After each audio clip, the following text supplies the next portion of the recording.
Son Cristina, vivo dende hai 8 anos en Londres, son das Rías de Muros de Noia e do concello de Porto do Son e da parroquia de San Martiño de Miñortos. O galego é a miña primeira lingua, toda a miña vida se desenvolveu en galego e agora que vivo aquí 50% en galego, 50% en inglés, porque hai moitos portugueses e brasileiros, polo tanto non necesito falar en inglés con eles, é a lingua que teño de vehicular con eles, entón estou super agradecida de poder falar galego e comunicarme.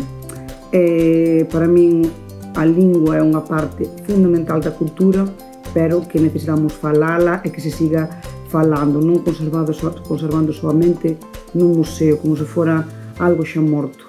Entón, hai que impulsar a xente nova que fale e que non se perda, porque é moi importante que se conserve a nosa lingua para un futuro e para as novas xeracións, para as vindeiras xeracións. E nada, ata mañá, boas noites.